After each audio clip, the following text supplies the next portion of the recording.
영장을 청구했습니다.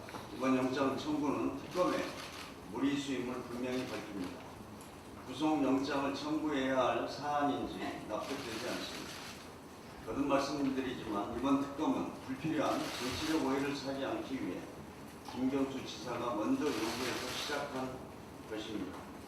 김 지사는 그동안 특검 수사에도 적극 협조해왔다고 합니다. 휴대폰 2대를 특검에 자진 제출했고 소환 조사와 대질 신문에도 성실히 응했습니다. 또한 드루킹 일당은 모두 구속되어 있으며 사건 관련 자료도 특검이 모두 확보 중입니다. 그렇다면 형사소송법상 증거인멸 우려는 전혀 없다고 할 것입니다. 더군다나 김 지사는 현직 도지사여서 도주할 우려도 없습니다. 그런데도 특검은 일단 구속영장을 청구하고 보자는 식으로 무리수를 던졌습니다. 법원이 현명한 판단을 내려줄 것을 기대합니다. 특검이 구속영장에 적시한 혐의 내용도 이해가 되지 않습니다. 지난 50일간 특검은 스스로 수사의 공정성과 신뢰성을 떨어뜨리는 행태를 반복해왔습니다.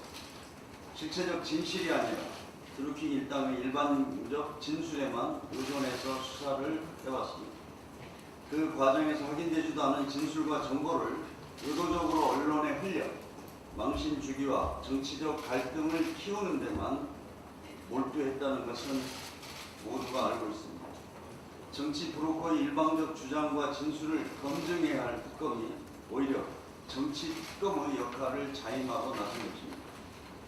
특검은 언론 플레이에도 불구하고 드루킹의 진술이 거짓말이라는 사실은 이미 많이 드러났습니다. 드루킹은 김 지사로부터 100만 원 받았다는 진술 등을 번복했습니다. 오락가락하는 진술을 보면 드루킹이 지금까지 진술했던 내용도 믿을 수 없다고 결론을 내리는 것이 지극히 합리적입니다. 특검 수사가 무리수라는 것은 재판 과정에서 명백히 드러날 것입니다. 우리 당은 이번 수사 결과와는 별개로 특검팀의 특검법 위반 행위에 대해 강력 대처하겠습니다. 특검의 도를 넘는 언론 플레이는 수사 내용을 공표하거나 누설해서는 안 된다는 특검법 8조 2항의 위배입니다. 송인배 비서관과 관련해 별건 수사를 하겠다는 것도 특검법 2조에 규정한 수사 범위를 넘어서는 월권 행위입니다. 특검 활동이 끝난 뒤라도 철저하게 밝혀내 엄중한 책임을 묻겠습니다. 필요하다면 그렇습니다. 북미 비핵화 협상이 다시 진전될 기미가 보이고 있습니다. 어제 폼페이오 미 국무장관이 북핵 문제에 대해 진전이 이루어질 것이라고 밝혔습니다. 한동안 교착 상태였던 협상에 의미 있는 변화가 일어나고 있는 것을 시사하는 것입니다. 빠르면 이달 중 폼페이오 장관이 4번째 방북이 이루어질 것이라는 전망도 나오고 있습니다. 비핵화 협상과 종전선언에 대한 북미 간 합의가 이루어질 것이라는 기대도 높아지는 분위기입니다. 북미 협상이 진전되고 9월 3차 남북 정상회담이 열리는 것을 계기로 다시 한번 한반도의 평화의 기운이 퍼질 것을 기대합니다. 한반도 평화시대를 대비한 우리 내부의 준비에도 속도를 내야 합니다. 마침 어제 문재인 대통령께서 광복절 경축 축사를 통해 남북 경협에 대한 비전을 제시하셨습니다. 미국을 포함한 동아시아 6개국이 참여하는 동아시아 철도 공동체를 설립하고 남북 접경 지역에 통일 경제 특구를 설치하겠다는 구상입니다. 한반도 평화의 시대를 우리 스스로 대비하고 남북 교류의 수준을 우리 민족의 공동 번영을 이룰 수 있는 경제 공동체로 끌어올리자는 것입니다. 대통령 원대한 비전 전적으로 공감하고 환영합니다. 이제 국회도 발빠르게 움직여야 합니다. 국회 차원의 입법과 예산 지원 방안을 조속히 마련해 한반도 평화와 경제 공동체의 비전을 실행할 기반을 다져야 합니다. 우리 당은 8월 말 야당과 함께 남북특위를 조속히 구성해 남북경제 협력을 위한 법적 제도적 기반을 만들겠습니다. 통일경제특구를 제정하는 방안도 야당과 충분히 논의하겠습니다. 현재 여야 국회의원들이 발의한 5건의 통일경제특구법이 국회에 제출되어 있습니다. 남북특위를 통해 본격적인 법 제정을 추진하겠습니다. 4.27 판문점 선언에 대한 국회 비준도 하반기 정기국회에서 반드시 추진하겠습니다. 상반기에 청와대가 주도했던 남북평화의 노력을 하반기에는 국회가 이어받아야 합니다. 야당의 적극적인 협조를 부탁드립니다. 오늘 청와대에서 문재인 대통령과 여야 5당 원내대표가 만납니다. 중차대한 시기에 열리는 매우 중요한 회동입니다. 한반도 평화를 정착시키고 민생, 경제를 살려야 할 골든 타임입니다.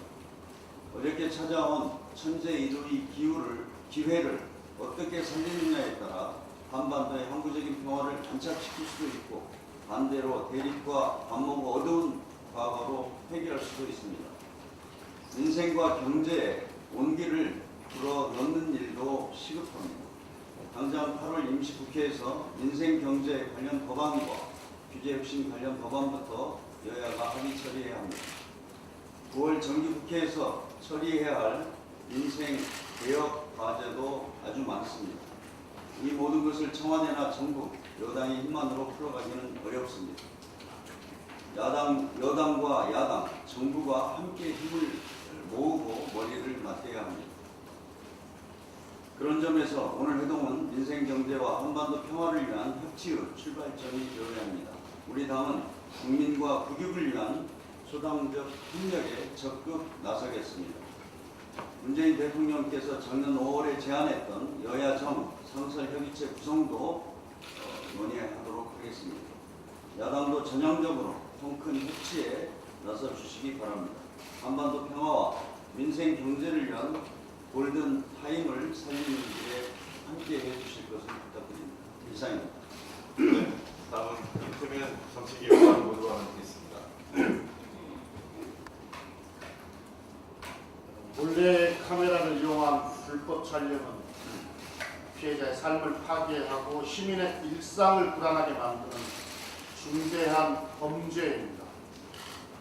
여성가족부가 4월부터 운영하고 있는 디지털 성범죄 피해자 지원센터에 지난 100일 동안 무려 1000명이 넘는 피해자가 피해 사실을 신고했습니다. 그리고 이들 피해자의 대부분은 불법 촬영, 유포 협박, 사이버 괴롭힘 등 중복 피해를 당하고 있는 것으로 드러났습니다. 저희 당과 정부는 작년 9월 디지털 성범죄 근절을 위한 종합대책을 발표한 바가 있습니다. 그런데 상당수의 대책들이 아직까지 법을 개정하지 못해서 시행하지 못하고 있습니다. 디지털 성범죄 근절을 위해 국회에서 법안 처리가 시급한 내용들에 대해서 말씀드리겠습니다. 먼저 디지털 성범죄에 대한 처벌을 강화해야 합니다. 불법 촬영은 피해자가 촬영 자체를 인지하지 못한다는 점과 유포와 재유포, 제3자 유포, 촬영물의 편집과 합성 등 기하급수적으로 피해가 확산되는 매우 심각한 범죄입니다. 그러나 범죄의 심각성에 비해서 처벌은 솜방망이 수준에 그치는 경우가 많습니다. 특정 개인을 알아볼 수 있는 불법 촬영물 유포에 대해서는 벌금형을 없애고 징역형만으로 처벌하고 영리 목적의 유포에 대해서는 역시 징역형만으로 처벌을 강화합니다. 디지털 성범죄에 대해서는 강력한 처벌이 필요합니다. 그리고 인터넷 등에서 몰래카메라를 손쉽게 구입할 수 없도록 위장형, 변형 카메라에 대한 판매와 구매를 규제해야 합니다. 변형 카메라의 제조, 수입, 판매업자에 대한 등록제를 도입하고 유통 이력 추적을 위한 이력 정보 시스템을 구축해야 합니다. 또한 수사기관 요청 시 촬영물을 즉시 삭제 차단하는 패스트트랙을 도입하고 숙박업소에 몰래카메라 설치 여부를 검사할 수 있도록 법적 근거를 마련해야 합니다. 이는 위장형 카메라의 관리에 관한 법률안을 제정하고 또 정보통신망법, 공중위생법을 개정해서 해결해야 합니다. 이 밖에도 디지털 성범죄뿐만 아니라 성폭력 범죄를 근절하기 위한 많은 법안들이 국회에 계류되어 있습니다. 이번 8월 국회에서부터 관련 법안들을 통과시킬 수 있도록 여야가 논의를 신속하게 진행해야 합니다. 현재 여가위 간사가 1차 논의 중에 있는데 가급적 8월 안에 성과가 나도록 속도를 내야 할 것 같습니다. 저희 더불어민주당은 불법 촬영을 완전히 근절하고 우리 사회의 성범죄 문제를 해결하기 위해 최선을 다하겠습니다.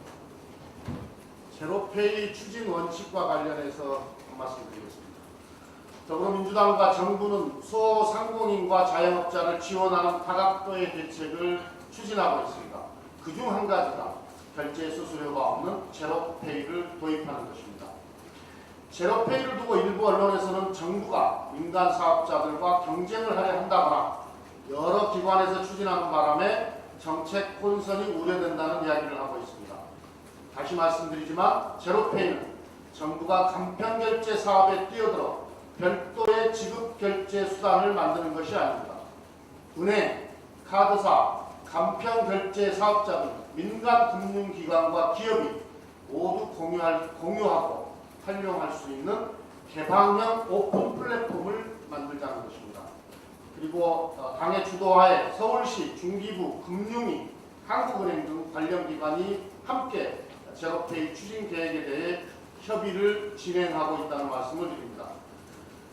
우리 당이 추진하는 제로페이의 기본 원칙을 말씀드리겠습니다. 첫째, 수수료가 원천적으로 발생하지 않는 구조를 만들어서 소상공인에 대한 항구적인 수수료 제로화를 해야 합니다. 일부의 제안처럼 수수료가 발생하는 것을 전제로 하되 은행이나 민간 사업자가 수수료를 받지 말자는 것이 아니라 같은 은행 계좌끼리는 이체 수수료가 없는 것처럼 은행 간 공유 플랫폼을 통해 수수료를 없애고 은행과 핀테크 기업 간의 경쟁을 유도해 장기적으로 지속 가능한 시스템을 만들면 됩니다. 둘째, 은행, 카드사, 간편결제 사업자 등 모든 사업자들이 제한 없이 자유롭게 제로페이에 참여할 수 있어야 합니다. 공유 플랫폼을 활용해 사업자들이 은행 모바일 앱, 각종 페이 등 기존의 앱에 제로페이 기능을 추가할 수 있도록 해야 합니다.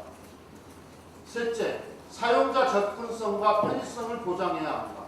소비자가 새로운 앱을 추가로 설치할 필요 없이 쓰고 있던 은행, 페이 앱을 통해서 제로페이를 사용할 수 있어야 합니다. 넷째, 금융정보를 확실하게 보호해야 합니다. 제로페이를 통해 결제되는 경우 금융정보는 사용자의 계좌가 있는 은행 이외에 어느 누구도 가지지 못하도록 해야 합니다. 다섯째, 소상공인 지원 정책으로의 확장성입니다. 제로페이의 공유 플랫폼을 통해 지방정부의 지역화폐, 지역사랑 상품권은 물론 중앙정부의 온누리 상품권, 고향사랑 상품권 등을 모두 통합해서 운영할 수 있어야 합니다. 나아가서 민간의 각종 포인트나 항공사 마일리지 등도 연계해서 활용할 수 있도록 할 것입니다. 더불어민주당은 이런 원칙 하에 제로페이가 성공적으로 정착할 수 있도록 노력하겠습니다. 정부와 관련 기관들은 올해 안에 제로페이가 도입될 수 있도록 보다 적극적으로 구속 작업에 박차를 가해 주시기 바랍니다. 예, 이제부터 현안 발언 있겠습니다. 먼저 이철희 부대표 현안 발언 있겠습니다. 예, 사법공단을 해서 말씀드리겠습니다. 2013년 12월에 박근혜 정부의 김기춘 비서실장과 법원행정처의 차한선 처장과 윤병석 외교부 장관이 만났습니다. 이 만남에서 놀라운 거래가 있었다는 게 지금 확인되고 있습니다. 박근혜 전 대통령도 강제징용 피해자 구성을 지연시키라는 지시를 내렸다고 하는 문건도 확보됐다고 합니다만 청와대는 위안부 합의를 위해서 소송을 진행시키려고 했고, 법원은 그것을 들어주는 대가로 법관의 해외 파견을 확대시켜달라는 거래를 요청했고, 그 주무 기관인 외교부가 이 문제에 대해서 적극 나서는 3자 담합하는, 그러므로서 대한민국 정부가, 대한민국 청와대와 대한민국 정부가 또 대한민국 대법원이 우리 국민의 불의를 짓밟는 행위를 하는데 함께 나섰다는 놀라운 사실이 확인되고 있습니다. 검찰은 이 문제를 있는 그대로 명명백백하게 밝혀야 됩니다. 왜 2012년에 이미 일본 전범기업의 배상 책임을 대법원이 인정했음에도 불구하고 관련 손해배상 소송이 5년 동안이나 지연됐는지, 그 과정에서 어떤 거래가 있었는지를 분명하게 밝혀내고 책임을 물어야 할 것입니다. 또 하나, 사법부도, 김명수 사법부도 더 이상 미온적인 자세 또는 이 진실을 공개하는데 거부해오던 자세를 버리고 적극적인 자세로 나서야 됩니다. 문건 공개되지 않은 것들이 많이 있습니다. 410건 중에는 단한 2건이 공개되지 않았다고 합니다만, 지금 검찰이 밝히고 있는 공개하고 있는 문건에 의하면 애초에 행정처가 조사했던 410건의 문건 이외에 훨씬 더 많은 사법농단의 문건들이 존재하는 것으로 확인되고 있습니다. 이런 문건들도 공개해서 어떤 일이 이루어졌는지 국민이 알 수 있게 해줘야 되고요. 또 하나, 영장 기각률이 지나치게 높습니다. 양승태 대법관 시절에 이 재판거래에 기여했던 분들이 있어서 그런지 모르겠습니다만 대다수 영장이 기각되고 있습니다. 이해할 수 없는 처사입니다. 절산 보건행정처장이 좀 더 적극적으로 나서서 국민적 불신이 해소되는 쪽으로 노력을 기울여야 할 것이고요. 포괄적으로는 김명수 대법원장이 이 사법 불신을 해소하기 위해서는 사법거래의 진상이 있는 그대로 밝혀져야 됩니다. 좀 더 적극적으로 나서줄 것을 촉구합니다. 네, 다음은 김종민 부대표 현안 받아주시겠습니다. 예, 부대표 김종민입니다. 저는 민생 문제와 관련해서 말씀드리려고 합니다. 지금 우리 정말 지독한 더위가 계속되고 있습니다. 이 기록적인 폭염으로 여러 가지 민생 현안들이 새로 생기고 있는데요. 그중에서 우리가 좀 대비를 해야 되는 문제가 이 농작물의 폭염 피해가 심각한 상황이라는 점입니다. 지금 인삼 농가를 보면 인삼 같은 경우는 지금 인삼이 이렇게 좀 단단해지는 시기인데 이 단단해지는 시기에 지금 다 먹고 있다고 해요. 폭염 때문에. 예를 들어서 생강 같은 경우는 아예 생강에 다 타들어가가지고 거의 이제 수확이 불가능합니다. 지금 이 추세로 가면 벼 농사도 상당히 영향을 받을 거다 이렇게 보고 있습니다. 가축 피해는 말할 것도 없고요. 지금 이런 문제들이 상당히 심각해서 지방자치단체별로 지금 조사에 착수를 했습니다. 현장 조사를 진행하고 있고요. 그리고 얼마 전에 이제 그 새로 취임하신 우리 이계호 장관께서 농업 분야의 폭염 피해에 대한 현장 조사와 추가 대책을 지시해서 여러 가지 관수 시설이라든가 과수 피해, 축산 피해 이런 것들에 대한 조사가 진행이 되고 있습니다. 그런데 지금 문제는 이 지구 온난화, 기후 변화로 인해서 지금 이 폭염 문제 또는 겨울에 이제 한해 그리고 또 이제 여름에 폭염이나 가뭄 이런 것들이 매년 반복되고 구조화되고 있다는 점. 그래서 이거는 그때그때 피해 대책을 지원하는 정부 예산 투입 차원의 대책이 아니고 구조적인 근본적인 대책이 필요하다. 이런 점을 우리가 한번 좀 고민할 필요가 있겠다는 거고요. 그중에서 제일 이제 큰 쟁점 중에 하나가 이 농작물 재보험에 대한 대책입니다. 지금 한 30% 정도 가입이 되는데요. 많이 늘어나고 있습니다. 농민들 필요성을 느끼고 많이 가입을 하고 있는데 여기에 대한 정부 예산 증액이 꼭 필요한 상황이고요. 그리고 지금 이 문제에 대해서는 우리 사회가 전체적으로 이 농작물 재보험은 단순히 필요 조건이 아니고 농업에 대한, 농민에 대한 사회 안전망이다. 이런 개념들이 필요합니다. 농민들도 인식 전환이 필요하고 우리 정부에서도 인식 전환이 필요하다. 그런 생각이 들고요. 특히 이제 이 재해보험 관련해서 뭐 예산 증액도 필요하고 여러 가지 이제 항목이나 품목들을 확대하는 것도 필요한데 지금 이 새로운 기후 변화에 대한 대응 같은 것들이 고려돼야 되는데 예를 들어 지금 폭염 같은 경우에는 이 재해보험의 대상이 안 되고 있습니다. 국회에서 이제 법 개정도 논의를 좀 해야 되겠고요. 이런 점들이 종합적으로 좀 고려가 돼서 아마 이제 폭염이 지나면 대략 현장 피해 상황들이 종합이 될 걸로 예상이 됩니다. 현장 피해 상황이 확인되면 단기적인 대책과 근본적이고 구조적인 대책을 동시에 빨리 투입을 해서 이 농민들의 이 시름을 빨리 덜어드려야 된다. 그런 생각을 하고 우리 당에서도 적극적으로 대책을 준비하도록 하겠습니다. 예, 정말 앞서 김종민 의원 말씀하셨지만 폭염과 이 혹한 등이 자연재해가 반복되는 것 같습니다. 오늘이 8월 16일이 말복인데 이 대회 말복이면 더위가 불 꺾이는데 더위가 다시 맹일 떨치는 것 같습니다. 몇 가지 말씀을 드리겠습니다.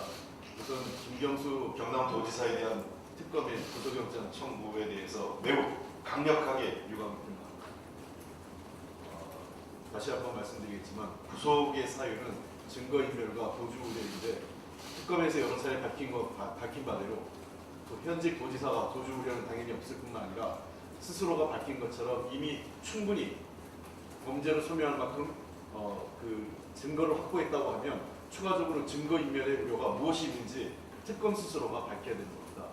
증거인멸 우려도 없고 도주 우려도 없는 현직 도지사에게 영장을 청구한다는 것은 특검이 그야말로 정치 특검, 보여주기 특검, 그리고 자신들이 뭔가 했다라는 그런 걸 입증하기 위한 그 이상 이하도 아니라고 생각합니다. 특검에서 과연 영장이 정상적으로 저는 이 법원에서 현명하게 판단해 줄 것을 다시 한번 강조해 드리고 싶습니다. 여러 차례 이미 법원에서도 있지만 다툼의 여지가 있고 일방의 진술에 불과하고 증거도 없는 상태에서 현직 도지사의 정상적인 도정 업무를 할 수 없게 만드는 것은 저는 국민의 선택을 왜곡하는 것이라고 생각합니다. 어제 8월 15일 광복절 대통령께서 평화가 경제라는 내용을 주제로 한 광복절 경축사가 있었습니다. 잘 아시는 것처럼 유럽이 두 차례 세계대전 이후에 선택한 것이 석탄철강 공동체, 즉 독일과 프랑스의 전쟁을 방지하고 유럽이 평화로 나가기 위해서 경제협력, 석탄과 철강이라는 당시 주요 군사 핵심 물자를 중심으로 해서 경제가 평화를 만들고 유럽의 통합을 이끌어가는 그 정신을 만들었던 것이 지난 50년대 유럽의 선택이었습니다. 한반도와 동북아시아에서도 이러한 새로운 선택의 시대가 열리지 않았나 생각합니다. 문재인 대통령께서 언급하신 평화철도 구상은 이미 잘 아시는 것처럼 김대중 대통령이 1차 남북정상회담 당시에도 철의 실크로드 구상으로서 이미 제시된 바 있습니다. 김대중 대통령의 구상이 이제 문재인 대통령 시대에 성큼 현실화되는 것이 아닌가 생각을 합니다. 이러한 구상이 현실화되기 위해서는 한국과 미국 그리고 중국, 일본 등과 모든 주변국들의 협조가 필요합니다. 평화는 단순히 남북한 내 문제가 아니라 동북아는 물론이고 전 세계의 문제라고 생각을 합니다. 한반도를 중심으로 해서 비핵화와 협력 그리고 평화라는 이 3개 축의 선순환 구조를 만드는 것이 동북아 철도 구상의 핵심이라고 생각합니다.